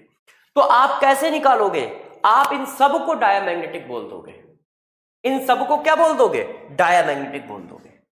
ठीक है, बस इतनी बात याद रखना कि जो मैंने लिखा है वो लिखा किसके लिए, ये जो बात लिखी गई है ये किसके लिए लिखी गई है, ऐसे ऑक्साइड जो बाइनरी ना हो, जिनके पास 2 से ज्यादा एटम हो। ठीक है, देखिए टोटल एटम्स मोर देन 2, ये देखो ये नोट है, टोटल एटम 2 से ज्यादा होने चाहिए, क्योंकि 2 एटम हुए तो वो मॉलिक्यूलर ऑर्बिटल थ्योरी से निकालोगे। गौर समझिए, बच्चों को यही नहीं समझ में आता है कि मैग्नेटिक नेचर पूछा गया तो हम निकाले किससे। यदि उस ऑक्साइड में सिर्फ टोटल एटम 2 हैं, जैसे CO NO, तो इनको तुम मॉलिक्यूलर ऑर्बिटल थ्योरी से निकाल सकते हो। मगर P4O10 कार्बन डाइऑक्साइड N2O5, ठीक है, कैल्शियम ऑक्साइड, इनको मॉलिक्यूलर ऑर्बिटल थ्योरी से नहीं निकाल सकते हो। तो यदि कहीं पर टोटल एटम 2 हैं और उनका टोटल एटॉमिक नंबर 20 या 20 से कम है तो मॉलिक्यूलर ऑर्बिटल थ्योरी से सॉल्व करोगे। Magnetic nature molecular orbital theory से भी निकलता है, मगर magnetic nature molecular orbital theory से किसका निकालते हैं, जिनका टोटल एटॉमिक नंबर 20 या 20 से कम हो और उनमें टोटल 2 एटम हो इंक्लूडिंग ऑक्सीजन। उसके बाद आप इसी रूल से निकालोगे जो मैं पढ़ा रहा हूं, और वो रूल क्या है कि सभी ऑक्साइड डायामैग्नेटिक नेचर के होते हैं। किसको छोड़ दो, NO N2O NO NO2 ClO2 and super oxide, ये हमारे कैसे होते हैं, पैरामैग्नेटिक नेचर के होते हैं। और इनमें क्या क्या खास बात है ये मैं आपको अगले पेज पे डिस्कस करता हूं, गौर से समझिए। देखिए यार, पहले बात करते हैं इसकी। तो जब आप इसकी बात करते हो तो दोस्त इसका फिगर देखो 2 तरह से चलता है, ध्यान दीजिए। जब आप इसकी बात करते हो तो ये ऐसे है,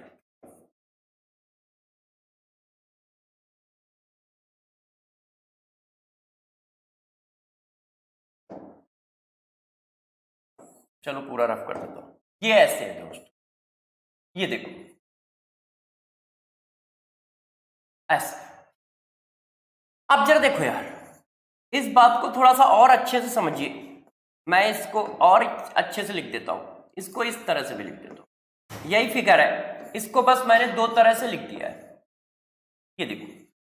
अब क्या होता है, NO NO जो होता है वेपर फेज में तो ऐसा होता है, पैरामैग्नेटिक।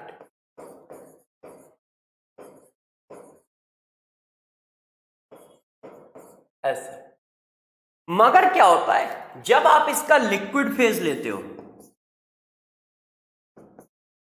और सॉलिड फेज लेते हो, तो जरा देखो ये क्या होता है। लिक्विड और सॉलिड फेज में इसके दो मॉलिक्यूल आपस में डाइमराइज कर जाते हैं इस तरह से। ये देखो, ये जो दो मॉलिक्यूल है वो आपस में इस तरह से डाइमराइज कर जाते हैं और डाइमराइज करके बना देते हैं क्या, N2O4। और N2O4 जैसे ही बन जाता है तो ये डायामैग्नेटिक हो जाता है। ये क्या हो जाता है मेरे दोस्त, डायामैग्नेटिक हो जाता है। क्यों? क्योंकि अनपेयर्ड इलेक्ट्रॉन पेयर में कन्वर्ट हो जाते हैं, ये पेयर्ड बना देते हैं। ये देखो, तो दो मोल क्या करते हैं, दो मोल NO आपस में रिएक्शन करके N2O4 में कन्वर्ट कर देते हैं तो डायामैग्नेटिक हो जाता है। तो NO पैरामैग्नेटिक होता है मगर वेपर फेज में या गैस फेज में। लिक्विड और सॉलिड फेज में कैसा होता है, डायामैग्नेटिक। लिक्विड और सॉलिड फेज में कैसा होता है, डायामैग्नेटिक। ठीक है, और कलरलेस होता है। Point number 1। अब बात करते हैं NO2 की। NO2 का दोस्त फिगर ये होता है, ये देखो ऐसे होता है NO2। इसके भी दो फीचर है, देखो कौन कौन। NO2 का एक फिगर आपने ये बना दिया ऐसे, और यही एक फिगर आपने ये बना दिया। अब जब देखो यार, जब ये वेपर फेज में होता है तो यही फिगर है और इसके पास एक अनपेयर्ड इलेक्ट्रॉन है तो ये कैसा है, पैरामैग्नेटिक है। वेपर फेज में इसके पास एक अनपेयर्ड इलेक्ट्रॉन है तो ये कैसा है, पैरामैग्नेटिक। मगर जैसे ही ये लिक्विड फेज में जाता है और सॉलिड फेज में जाता है तो इसके दो मॉलिक्यूल आपस में इस तरह से कंबाइंड हो जाते हैं और बना देते हैं N2O4। सॉरी यार, ऊपर वाला N2O4 कैसे बनेगा जब नीचे वाला N2O4 बनना है ना। ऊपर वाला होगा N2O2, तो ये क्या बना देता है, N2O4। और N2O4 में क्या हुआ, फिर से ये डायामैग्नेटिक हो गया। और फिर से ये डायामैग्नेटिक क्यों हो गया, क्योंकि सभी बच्चों को पता है कि पेयर्ड हो गए। तो ये भी यही होता है, लिक्विड फेज में एंड सॉलिड फेज में ये भी क्या होता है, ये भी कैसा होता है, डायामैग्नेटिक।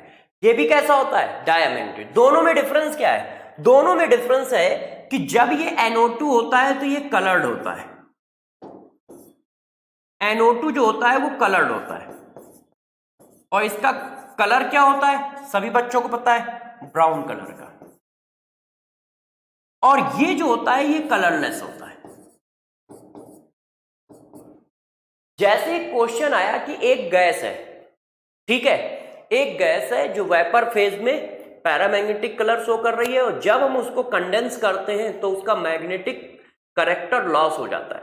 गैस में भी NO NO2, ठीक है, तो क्या टिक करोगे, NO NO2 both, none of this, तो बोथ। क्यों, दोनों में यही कंडीशन है। वेपर फेज में दोनों के पास पैरामैग्नेटिक है और लिक्विड और सॉलिड फेज में दोनों के पास पैरामैग्नेटिक कैरेक्टर नहीं है। मगर इसी क्वेश्चन को जरा सा घुमा दिया एक कलर्ड गैस है जो वेपर फेज में पैरामैग्नेटिक कैरेक्टर शो करता है, जब कंडेंस किया जाता है तो मैग्नेटिक कैरेक्टर का लॉस कर देता है। तो गैस कौन सी है, फिर वही क्वेश्चन है। कलर्ड पहले लगा दिया तो वो कौन सी हो गई, NO2। अब बोथ नहीं आंसर आएगा। और कलरलेस पहले लगा दिया तो आंसर NO आएगा, और कलर की बात नहीं कर रहा है तो फिर आंसर दोनों आएंगे। ठीक है, अब आपका मन कर रहा होगा एक बात और बता दो, तो देखो तीसरी गैस हमारे पास कौन सी थी, ClO2। ClO2 का यदि हम फिगर बनाए तो ये ऐसे बनता है, ये देखो,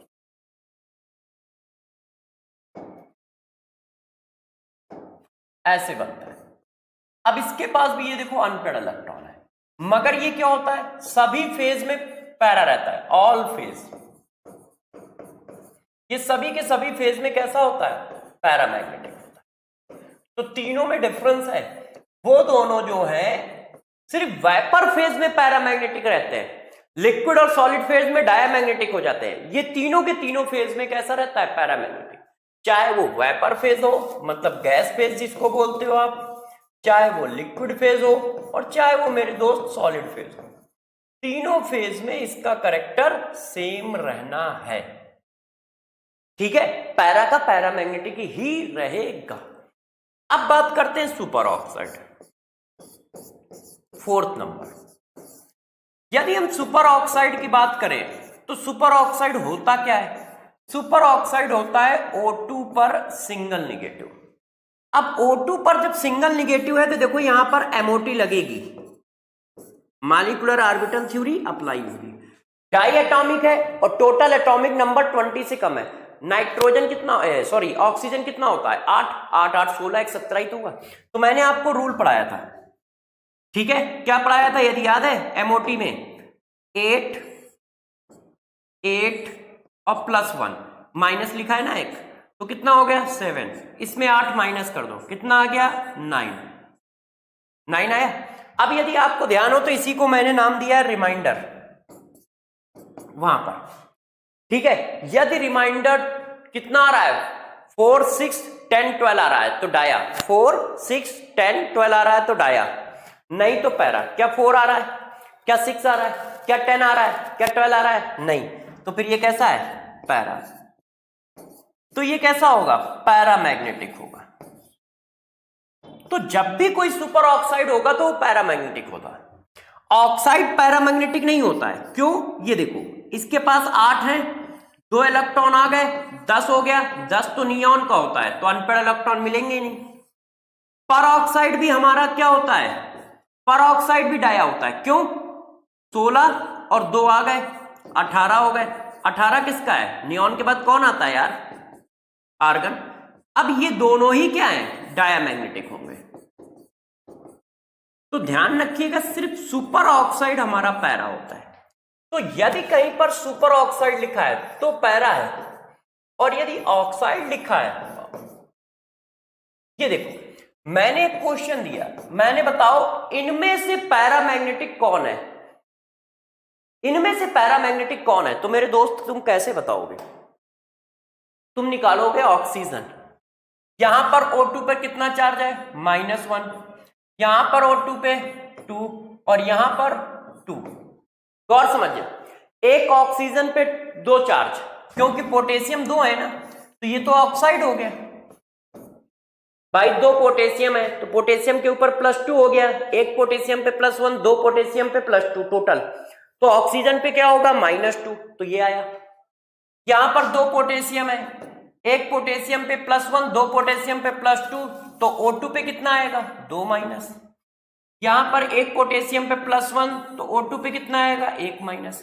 अब जरा देखो, ये दोनों तो हमारे डाया होंगे ना, डाया क्यों होंगे, क्योंकि एक ऑक्साइड है और एक परऑक्साइड है, और ये हमारा क्या होगा, पैरामैग्नेटिक होगा, क्योंकि ये मेरे दोस्त क्या है, सुपर ऑक्साइड है। ठीक है कि नहीं, ये हमारे दोस्त क्या है, सुपर ऑक्साइड है, तो पैरामैग्नेटिक कौन होगा ये? तो ये भी पूछे जाते हैं।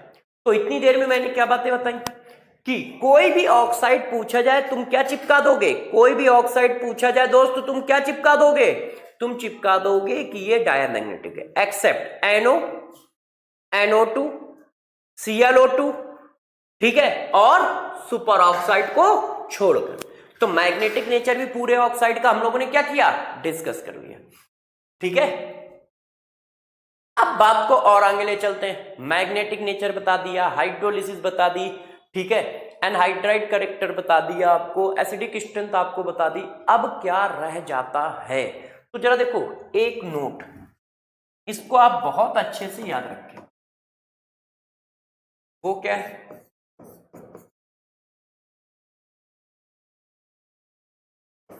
Only 3 oxide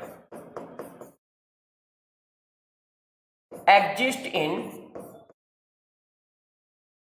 ionic form in solid state, in solid state if, देखो जरा, सिर्फ 3 ऑक्साइड हैं जो सॉलिड स्टेट में आयनिक फॉर्म में एग्जिस्ट करते हैं, जबकि वो कोवेलेंट ऑक्साइड है। कौन कौन? N2O5, I4O9 और I2O4। I2O4 ये देखो कोवेलेंट ऑक्साइड है। अब मेरे दोस्त कोवेलेंट ऑक्साइड तो आयनिक फॉर्म में नहीं रहते हैं ना, मगर ये 3 ऑक्साइड है जो सॉलिड स्टेट में आयनिक फॉर्म में मिलते हैं। ये किस फॉर्म में मिलता है उसको देखो, ये मिलता है NO प्लस NO3 निगेटिव। ये देखो N2O4, N2O5, N2O5 देखो जरा ऐसे, सॉरी इसको ऐसे, ये किस फॉर्म में मिलता है? ये इस फॉर्म में मिलता है NO पॉजिटिव IO3, टोटल 4 हैं तो IO3 निगेटिव। एक मिनट, इसको थोड़ा सा सेटिंग सही कर दूं, गलत सेटिंग है। I3 positive plus 3IO3 negative, ऐसे इस तरह से ये एग्जिस्ट करता है। ये कैसे एग्जिस्ट करता है दोस्त? ये ऐसे एग्जिस्ट करता है, IO पॉजिटिव IO3 निगेटिव। किसमें? सॉलिड स्टेट में। सॉलिड स्टेट में ये क्रिस्टलाइन फॉर्म में एग्जिस्ट करता है। तो जब ये ऑक्साइड सॉलिड स्टेट में जाते हैं तो ये क्या है? आयनिक स्ट्रक्चर बनाते हैं, आयनिक फॉर्म में एग्जिस्ट करते हैं इस तरह से। देख लो, गौर से ध्यान रखिएगा इस बात को। कौन कौन? N2O5, I4O9 और I2O4, जबकि ये कोवेलेंट है। सिर्फ 3 कोवेलेंट ऑक्साइड जो होते हैं जब सॉलिड फॉर्म में जाएंगे तो इस तरह से एग्जिस्ट करेंगे, ठीक है, आयनिक फॉर्म में इस तरह से। N2O5, I4O9, I2O4 इस तरह से, बाकी कोई भी नहीं, बाकी कोई भी नहीं। सारे ऑक्साइड का एक ही जैसा नेचर है, ठीक है, बाकी कोई भी नहीं। अब एक और बात, अब छुटपुट घटनाओं वाली बातें चल रही हैं, उनको ध्यान दो, नोट वाइज पढ़ा दे रहा हूं। जैसे ये देखो, oxide of phosphorus exist in dimer form, dimer form. जितने भी फास्फोरस के ऑक्साइड है वो आप चेक करो डाइमर फॉर्म में एग्जिस्ट करते हैं। जैसे फास्फोरस की वैलेंसी कितनी है? 3, ऑक्सीजन की क्या है? 2, तो इसकी टोपी उसके सर करोगे तो ये ऑक्साइड बनेगा ना। फास्फोरस की कितनी होती है? 5, ऑक्सीजन की कितनी होती है? 2, तो इसकी टोपी उसके सर करोगे तो ये ऑक्साइड बनेगा ना। मगर वो इन फॉर्म में नहीं एग्जिस्ट करते हैं, ये इनके डाइमर फॉर्म में एग्जिस्ट करते हैं। आप इनको ऐसे पढ़ते हो, आप इनको ऐसे पढ़ते हो, चेक करो है। तो ध्यान रखना, फास्फोरस के ऑक्साइड डाइमर फॉर्म में एग्जिस्ट करते हैं।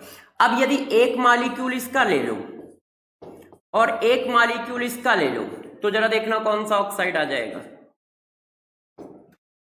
देखो क्या लिख के आ रहा है, P4O8, एवरेज कितना बनाइए। तो इसका मतलब ये क्या है? मिक्स्ड ऑक्साइड है। ये क्या है? इसीलिए मिक्स्ड ऑक्साइड मैंने इसको बोला था। तो मेन ऑक्साइड P4O6 है, P4O10 है। तो ध्यान रखिएगा कि जो हमारे फास्फोरस के ऑक्साइड हैं वो हमेशा डाइमर फॉर्म में एग्जिस्ट करते हैं। उसका रीजन क्या है? उसका रीजन है weak PP bond. PP bond जो होता है बहुत वीक होता है, तो वो फास्फोरस फास्फोरस लिंकेज बनाना पसंद नहीं करते हैं, इसी वजह से वो डाइमराइज कर जाते हैं। तो फास्फोरस के ऑक्साइड किस में एग्जिस्ट करेंगे? डाइमर फॉर्म में एग्जिस्ट करेंगे।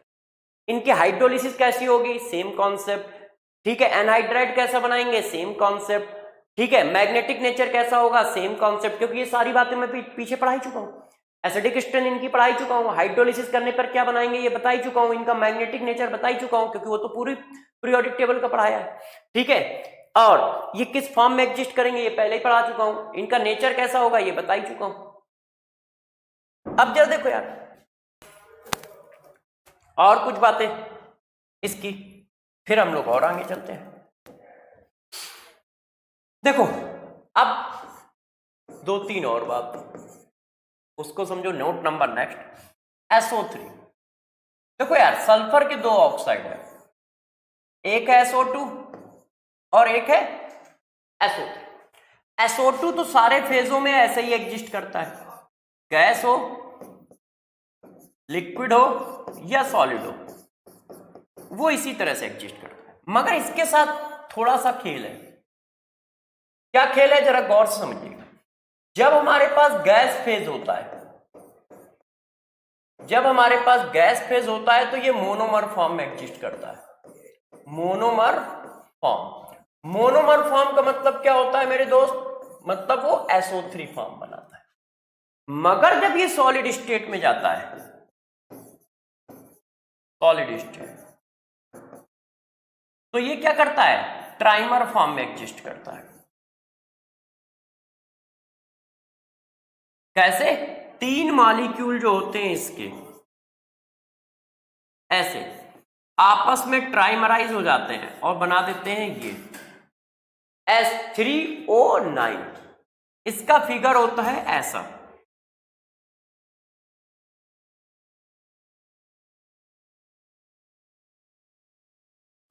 देखिए थोड़ा सा गड़बड़ हो गया, इसको सही करते हैं। ऐसा मेरे दोस्त,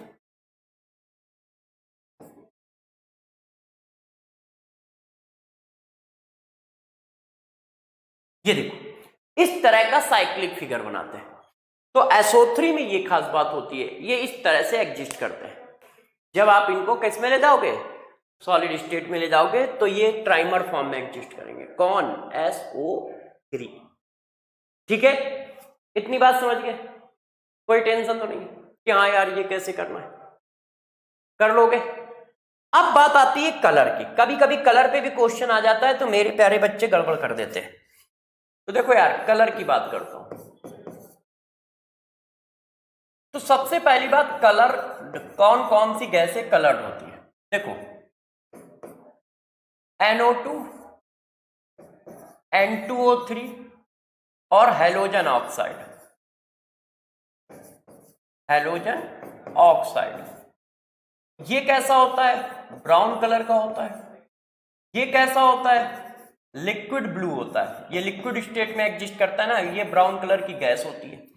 ये कैसे होते हैं, ये भी कलर्ड होते हैं। हर एक का कोई ना कोई कलर्ड होता ही है। तो तुम ये याद रखना कि ये कलर्ड है। अब यदि इनको छोड़कर कुछ भी पूछा जाए तो कलरलेस। इनके पास कलर होता है। जैसे मैं पूछूं SO3 का कलर बताओ, तो इसका मतलब कलरलेस होगा। P4 और 10 का बताओ तो ये कलरलेस होगा। तो इस तरह से तुम चीजों को पकड़ ले जाओगे, क्योंकि इनके कलर बता दिए हैं, बाकी के नहीं बताए हैं। तो बाकी कोई भी आए तो उसको तुम कलरलेस में क्या करोगे, डाल दोगे। ठीक है, कि हाँ कलर्ड कैसा है कैसा नहीं है, इस बात को तुम समझ पाओगे। चलो दोस्तों, अब टॉपिक को और आगे ले चलते हैं और पढ़ते क्या है, ऑक्सो एसिड। Oxo acid. अब जरा देखो, ऑक्सो एसिड की कंडीशन इंपॉर्टेंट होते हैं। यदि किसी के पास ये वाला करेक्टर है तो वो ऑक्सो एसिड है। यदि कोई ऑक्सो एसिड है तो मिनिमम इतनी रिक्वायरमेंट तो है, बाकी बैलेंसी क्या है अपने को लेना देना नहीं है। इतना करेक्टर जिसके पास है हम उसको ऑक्सो एसिड बोल देते हैं। क्या, एलिमेंट से डायरेक्ट अटैच एक डबल बॉन्ड O और साथ में एक OH, इतना होना चाहिए, तभी वो ऑक्सो एसिड बोला जाएगा। जैसे HNO3, HNO2। आपसे यदि बताया जाए तो HNO3 कैसा है, ये देखो, क्या इसके पास ये करेक्टर है। HNO2 कैसा है, ये देखो, क्या इसके पास ये करेक्टर है, चेक करो। H2SO4 है कि नहीं, H3PO4, HClO4, देखते जाओ, क्या ये सब ऑक्सो एसिड है। कार्बोनिक एसिड, क्रोमिक एसिड, तो इनका फिगर क्या है, इसका फिगर सब जानते हैं। क्या इनके पास ये करेक्टर है, चेक करो, क्या ये वाले बॉन्ड है इनके पास। एक डबल बॉन्डेड ऑक्सीजन चाहिए और मिनिमम एक OH चाहिए। क्या मेरे दोस्तों इनके पास ये बात है? चेक करके देखिए और बताइए, क्या दोस्तों इनके पास ये सारी बातें हैं जो हम लोग पूछ रहे हैं? देखिए, क्या इसके पास मिनिमम एक डबल बॉन्डेड ऑक्सीजन और OH है, जो कंडीशन है ऑक्सो एसिड की? क्या H3PO4 के पास है? यस। क्या ClO4 के पास है? परक्लोरिक एसिड के पास है? क्रोमिक एसिड के पास है? कार्बोनिक एसिड के पास है? यस। तो ये सब ऑक्सो एसिड है। यदि किसी के पास ये कंडीशन मिल जाए तो ध्यान रखिए वो क्या है? ऑक्सो एसिड है। पहली बात तो आई ऑक्सो एसिड की डिफिनीशन। यदि किसी के पास इस तरह की कंडीशन मिल जाती है तो वो मेरे दोस्त ऑक्सो एसिड होता है। क्या? E से डबल बॉन्डेड ऑक्सीजन और एक OH, सॉरी बच्चों, एक OH मिनिमम, तो वो क्या बोला जाएगा? ऑक्सो एसिड बोला जाएगा। तो ये बात तो कंफर्म हो गई कि ऑक्सो एसिड की डिफिनीशन क्या है।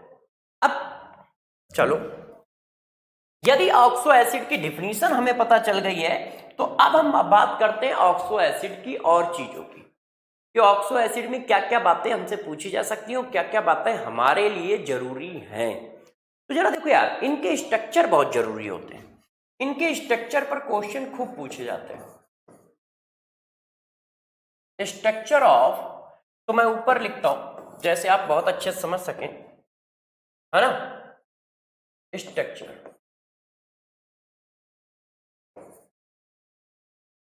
तो सबसे पहले हम किसके पढ़ेंगे? Oxo acid of sulphur. Sulphur के ऑक्सो एसिड के स्ट्रक्चर, ठीक है? तो सल्फर के ऑक्सो एसिड के स्ट्रक्चर देखो कैसे कर सकते हो, उनको कैसे याद रख सकते हो, क्योंकि वो पेपर में इंपॉर्टेंट है, ठीक है? और कैसे बनाए जाते हैं, कैसे किए जाते हैं। तो मैं एक से चालू करता हूं, जरा ध्यान दीजिएगा। ये हमारा क्या है? SO3 है, H2SO3। H2SO3 का यदि मैं फिगर ऐसा बना दूं तो किसी बच्चे को बुरा नहीं लगना चाहिए। ऐसे यदि मैं इसी फिगर को थोड़ा सा ऐसा भी कर दूं तो भी मेरे हिसाब से किसी बच्चे को बुरा नहीं मानना चाहिए। गौर से देखिएगा कि मैं क्या बनाने जा रहा हूं। ये देखो, ये थोड़ा सा रफ करना पड़ेगा। ये देखो यार प्यारे दोस्त, H2SO4 H2SO3 ऐसे। तो किसी बच्चों ने कहा सर आपने ऐसे क्यों कर रखा है? तो मैंने यहां पर टोटोमेरिज्म करा रखी है। इस मॉलिक्यूल में टोटोमेरिज्म पाई जाती है। टोटोमेरिज्म की वजह से ये ऐसा है 1 2, ठीक है? 1 2 टोटोमेरिज्म हमने किया है। मतलब क्या किया है, जरा ध्यान से देख लो। ये जो है हमारा, ये इलेक्ट्रॉन ऐसे आए हैं, ठीक है? और हाइड्रोजन यहां शिफ्ट हुआ है। 1 से 2 पर हाइड्रोजन की शिफ्टिंग है। तो इनमें क्या है? टोटोमेरिज्म होती है, इसलिए दोनों फिगर पॉसिबल होते हैं। दोनों फिगर पॉसिबल होते हैं क्योंकि क्या होती है? टोटोमेरिज्म होती है। अब जरा गौर से इन बातों को समझिएगा कि स्ट्रक्चर कैसे बनाए जाए और आपको तकलीफ भी ना हो, आप सीख भी जाए। तो गौर से मेरी बात को समझना। करना क्या है बताता जा रहा हूं।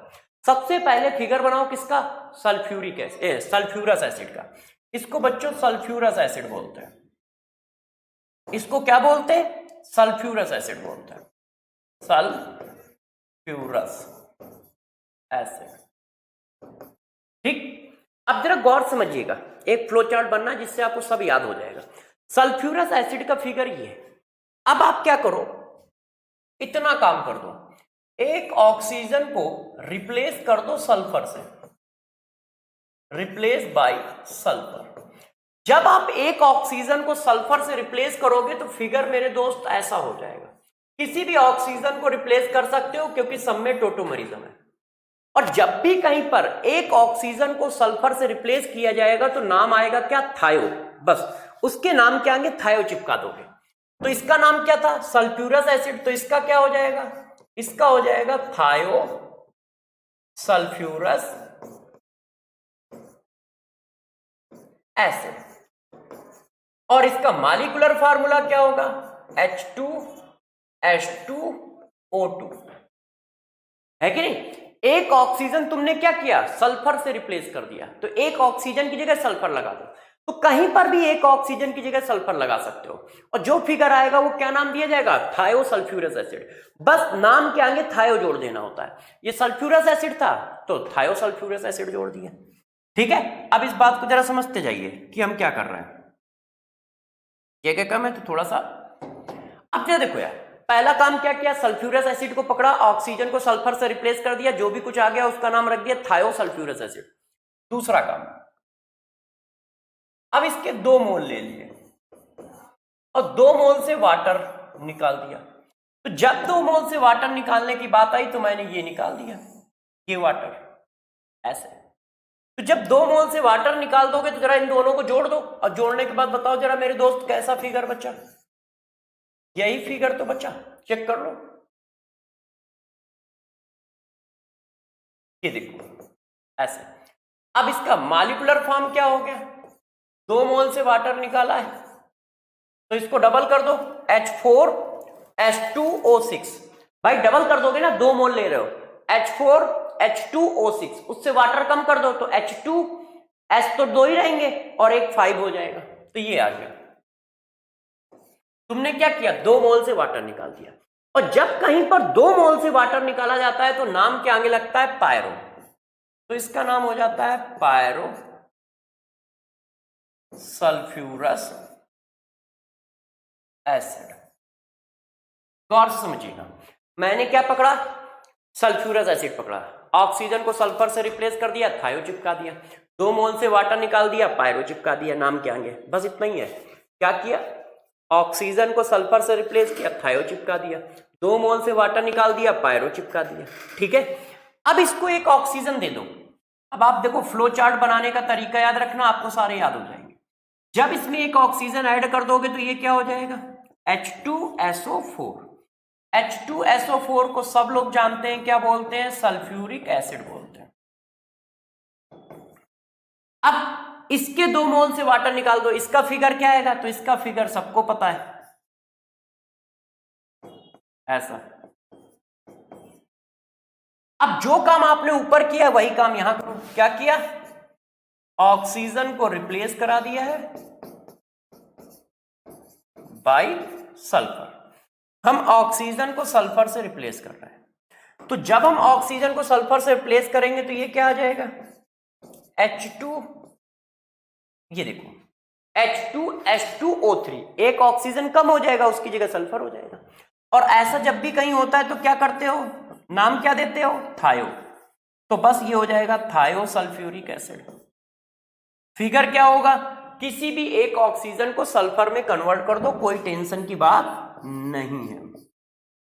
किसी भी एक ऑक्सीजन को सल्फर में कन्वर्ट कर दो, कोई टेंशन की बात नहीं है। तो इसका फिगर बना देते हैं, ये देखो ये आ गया, क्योंकि इनमें टोटोमरिज्म होती है। तो जरा देखो इतनी देर में क्या पढ़ाया, इसी को दिमाग में बैठाना है। सल्फ्यूरस एसिड सिर्फ पकड़ना है, सल्फ्यूरस एसिड पकड़ा, ऑक्सीजन को सल्फर से रिप्लेस कर दिया, थायो लगा दिया, 2 मॉलिक्यूल से वाटर निकाल दिया, पायरो लगा दिया, एक और ऑक्सीजन चिपका दिया, सल्फ्यूरिक एसिड आ गया। अब फिर यही कॉन्सेप्ट रिपीट कर दो, सल्फर को ऑक्सीजन से रिप्लेस कर दिया, थायोसल्फ्यूरिक एसिड हो गया, 2 मॉलिक्यूल से वाटर निकाल दो, फिर वही कॉन्सेप्ट डिट्टो सेम, 2 मोल ले लिए और 2 मोल से वाटर निकाल दिए। अब जब इसके 2 मोल से वाटर निकाल दोगे मेरे दोस्त तो यार फिगर यही आएगा ना, 2 मोल से वाटर निकालो, जो आए वो लिख दो, ऐसा ही तो आएगा। देख लो 2 मोल से वाटर निकालना है तो ये क्या होता है, इसको क्या कहते हैं, H2H2O7। इसका कॉमन नेम होता है ओलियम। और वैसे क्या होगा, वैसे लिखा जाएगा पायरो सल्फ्यूरिक एसिड। क्यों, 2 मोल से वाटर निकालोगे तो ये आएगा। तो फिर से पकड़ो, सल्फ्यूरस एसिड को पकड़ा, ऑक्सीजन को सल्फर से रिप्लेस कर दिया, थायोसल्फ्यूरस एसिड, 2 मोल से वाटर निकाल दिया, पायरोसल्फ्यूरस एसिड, एक ऑक्सीजन दे दिया, सल्फ्यूरिक एसिड, फिर ऑक्सीजन को सल्फर से रिप्लेस कर दिया, थायोसल्फ्यूरिक एसिड, 2 मोल से वाटर निकाल दिया, पायरोसल्फ्यूरिक एसिड। इस पायरोसल्फ्यूरिक एसिड का ही कॉमन नेम क्या है, ओलियम। अब आगे बढ़ता हूं, एक और ऑक्सीजन चिपका दो, तो जब तुम एक और ऑक्सीजन दे दोगे तो ये H4H2SO5 हो जाएगा। ठीक है, इसका फिगर क्या होगा सभी बच्चे जानते हैं, ऐसे तो कुछ है नहीं कि इसके फिगर के बारे में नहीं जानते। तो इसका फिगर क्या होगा, एक और ऑक्सीजन चिपका दो यार कहीं, तो जब मेरे दोस्त एक और ऑक्सीजन चिपका दोगे तो ये आ जाएगा। इसका नाम क्या होता है, एक ऑक्सीजन तुमने लगाया है तो परऑक्साइड बॉन्ड आ गया है, तो इसी को बोलते हैं परऑक्सो, एक मिनट थोड़ा सा साफ साफ लिख दूं, जगह बहुत कम है, इसी को बोलते हैं peroxo sulphuric acid, sulphuric acid. और इसी का कॉमन नेम क्या होता है, कोरोज एसिड। ये देखो, ठीक है, क्या बातें चल रही जरा समझो। सल्फ्यूरस एसिड को बेस बनाया, ऑक्सीजन को सल्फर से रिप्लेस कर दिया, क्या आ गया मेरे दोस्त, थायोसल्फ्यूरस एसिड।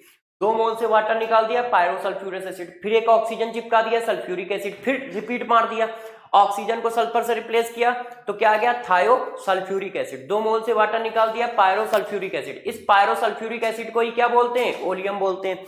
फिर एक ऑक्सीजन दे दिया तो परऑक्सोसल्फ्यूरिक एसिड आ गया, इसी को कोरोज एसिड बोलते हैं। अब जरा देखो यार दोस्त, अब मैं क्या करना चाह रहा हूं, इसको एक फिगर कह रहा हूं, इसको फिगर नंबर 2 कह रहा हूं। अब फिगर नंबर 1 और 2 से वाटर निकाल दो। फिगर 1 और 2 से हमने ऐड किया है इनको, और ऐड करने के बाद इनसे वाटर निकाल दिया है। तो जब इनसे वाटर निकाल दोगे तो जरा देखना क्या बचता है, ठीक है, जरा बताओ क्या बचता है। देखो मैं नीचे वाली लाइन पे लिख रहा हूं, आगे वो उसी के नीचे आ जाएगा, जस्ट परेशान ना होइए, वो इसके नीचे ऐसे ही आ जाएगा। तो जब वाटर निकाल दोगे इन दोनों से तो हमारे पास क्या आएगा, देखो था क्या, H2SO4 प्लस क्या था, H2SO5, दोनों जुड़ के कितने हुए, H4H2O9। अब इनसे वाटर जब कम हो जाएगा तो ये फिगर कैसा हो जाएगा, वाटर इधर कम करता हूं क्योंकि उधर अभी कुछ लिखना पड़ सकता है, सॉरी। देखिए बच्चों, वाटर इधर कम करते हैं, तो जब इनसे वाटर माइनस कर दोगे दोस्त तो कितना आ जाएगा, H2O8, ये आया। तो इसका जो आया ये आएगा, और इसका फिगर क्या बनेगा, इसका फिगर बनेगा ऐसे, वाटर निकाल के आप देख लो, तो जब वाटर निकालोगे तो ये फिगर आ जाएगा। अभी मैं बता देता हूं वाटर निकालना कैसे। ये क्या है, ये डाई सल्फ्यूरिक एसिड है, 2 सल्फ्यूरिक एसिड का सम है ना, चेक करो, इसीलिए इसको डाई सल्फ्यूरिक एसिड कहते हैं। और इसी को क्या बोला जाता है, मार्शल्स एसिड भी बोला जाता है, इसी का कॉमन नेम ये। किया कैसे है, जरा गौर से मेरी बात को समझिएगा। हम लोगों ने कैसे किया है भाई, तुमने 1 मोल सल्फ्यूरिक एसिड लिया, 1 मोल क्या लिया, परऑक्सोसल्फ्यूरिक एसिड लिया, तो दोनों का सम क्या होगा, ये वाटर निकाल दोगे ये आ जाएगा, उसका फिगर ये और इसका नाम ये। किसी ने कहा कैसे, तो देखो जरा हम पीछे चलते हैं, जरा बताओ, इन दोनों से वाटर निकालना है, दोनों का फिगर देख लो। तो मैंने क्या किया है, मैंने इसका H ले लिया और इसका क्या किया है, OH ले लिया है। और चाहे तो आप उल्टा कर सकते हैं, इसका OH और इसका H ले सकते हैं, तो नीचे वही तो आएगा, ठीक है। इसका H और इसका OH लो लोगे तो क्या आएगा, CHOA OH S double bond O double bond O OO, और इसके बाद क्या जुड़ेगा, S और ये, ठीक है। बिल्कुल उसी तरह से डिट्टो चलता चला जा रहा है। तो जरा देखो मैंने क्या किया इतनी देर में, ठीक है। अब आप बात को समझना, सल्फ्यूरस एसिड को पकड़ा, इसी तरह से करना है, हाँ, सल्फ्यूरस एसिड को पकड़ा, ऑक्सीजन को सल्फर में रिप्लेस किया, क्या नाम दे दिया, थायोसल्फ्यूरस एसिड। 2 मोल से वाटर निकाल दिया, पायरोसल्फ्यूरस एसिड। ऑक्सीजन चिपका दिया, क्या आ गया, सल्फ्यूरिक एसिड। फिर इसमें यही काम कर दिया, ऑक्सीजन को सल्फर से रिप्लेस कर दिया, थायोसल्फ्यूरिक एसिड। 2 मोल से वाटर निकाल दिया, पायरोसल्फ्यूरिक एसिड, इसी को कहते हैं ओलियम। फिर एक ऑक्सीजन दे दिया, कोरोज एसिड आ गया, ठीक है। सल्फ्यूरिक एसिड और कोरोज एसिड से मिलकर वाटर निकाल दिया, मार्शल एसिड आ गया, ठीक। यहां तक बात हो गई। अभी कहानी खत्म नहीं हुई है दोस्त, अभी कहानी में थोड़ा सा ट्विस्ट है। क्या ट्विस्ट है, जरा देखो, अभी और फिगर है। जहां जहां से तुमने वाटर निकाला है वहां वहां से अब एक एक ऑक्सीजन निकाल दो, जहां जहां से वाटर निकाला है वहां वहां से एक ऑक्सीजन निकाल दो। तो यहां से एक ऑक्सीजन निकाल देंगे तो ये आ जाएगा ऐसे, ये देखो, जब आप एक ऑक्सीजन निकाल दोगे तो ये ऐसे आ जाएगा। ठीक है, इसको क्या कहते हैं? इसको कहते हैं थायोनस एसिड। थायोनस, एक मिनट, इसको बोला जाता है थायोनस एसिड। और इसका फार्मूला क्या होगा? H2S2 3 2 2 4 O4। अब यहां से भी वही कर दो, ऑक्सीजन निकाल दो। तो जब यहां से भी ऑक्सीजन निकाल दोगे तो ये ऐसे आ जाएगा। चेक करो,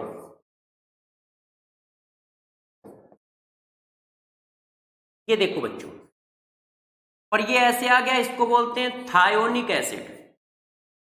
थायोनिक एसिड, इसका फिगर क्या आएगा? H2S2O6। ये देखिए ऐसे, गौर से देख लीजिए। ठीक है, अब इसी में जरा देखो, इसी के आगे क्या करो? n नंबर ऑफ सल्फर जोड़ दो। तो n नंबर ऑफ सल्फर कहां जुड़ेंगे? बीच में। तो ये देखो टेबल ऐसे आ जाएगी। इसी के नीचे हाँ, उसी के नीचे ये इस तरह से आएगी इधर। तो n नंबर आप जब आपने सल्फर जोड़ दिए तो ये ऐसे आ जाएगा। देखो इस फिगर को मैं बनाता हूं, बस उसी के बीच में n नंबर आप सल्फर जोड़ने हैं ऐसे।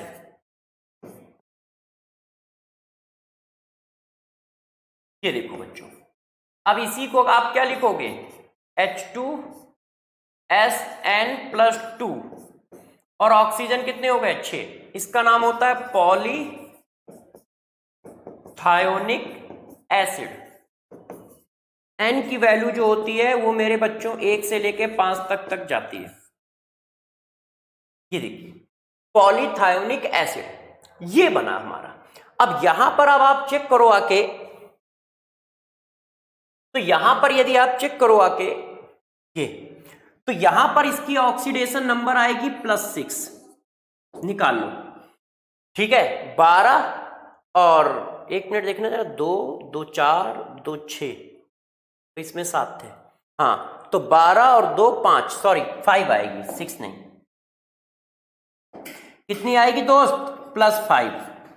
ठीक है, 5 थोड़ा अच्छे से लिख देता हूं, ये देखो। और यहां पर दोस्तों कितनी आएगी जरा चेक करो। ठीक है, 8 और 2 3। अब फ्लो चार्ट कंप्लीट हो गया है। अब इसको आपको रिवाइज करना है बस। कैसे बनाया मैंने जरा समझ लो, क्योंकि आपको भी बनाना पड़ेगा, याद रखना पड़ेगा। सल्फ्यूरस एसिड को पकड़ा, ऑक्सीजन को सल्फर से रिप्लेस कर दिया, थायोसल्फ्यूरस एसिड 2 मोल से वाटर निकाल दिया, पायरोसल्फ्यूरस एसिड। बस ध्यान रखना कहां से क्या करना है, कैसे। एक ऑक्सीजन चिपका दिया, सल्फ्यूरिक एसिड, ऑक्सीजन को सल्फर से रिप्लेस कर दिया, थायोसल्फ्यूरिक एसिड 2 मोल से वाटर निकाल दिया, पायरोसल्फ्यूरिक एसिड, पायरोसल्फ्यूरिक एसिड को ही ओलियम कहते हैं।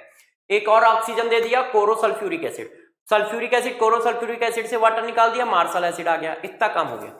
इसके बाद जहां जहां पे आपने डाइमर बनाया है उनसे एक ऑक्सीजन कम कर दो। इससे एक ऑक्सीजन कम कर दिया, थायोनस एसिड आ गया। इससे एक ऑक्सीजन कम कर दिया, थायोनिक एसिड आ गया। उसमें n नंबर आप सल्फर जोड़ दिए तो पॉलीथायोनिक एसिड आ गया। ये थायोनस एसिड और पॉलीथायोनिक एसिड ज्यादा इंपॉर्टेंट है, इस पर बेस्ड क्वेश्चन पूछे जाते हैं। कैसे जरा देखो, मैं आपको बताता हूं। कहां चला गया? हाँ, अब इस पर बेस्ड क्वेश्चन पूछे जाते हैं। वो ऐसा पूछता है कि यार S4O6 डबल निगेटिव में number of sulphur sulphur bond बताओ। अब बच्चे को इसका फिगर ही नहीं पता है, तो जैसे ही सल्फर सल्फर बॉन्ड की बात पूछ रहा है तो पहले तुम ऑक्सीडेशन नंबर निकालो। तो जब तुम ऑक्सीडेशन नंबर निकाल रहे हो तो 2 से ज्यादा सल्फर सिर्फ इसी फिगर में है। 2 से ज्यादा सल्फर वाला सिर्फ एक ही फिगर है, कौन? पॉलीथायोनिक एसिड। बस इसी को बना दो। तो जैसे ही इसने ये कहा तो तुमने ये बना दिया। ये देखो इतना पार्ट तो कॉमन है हमेशा।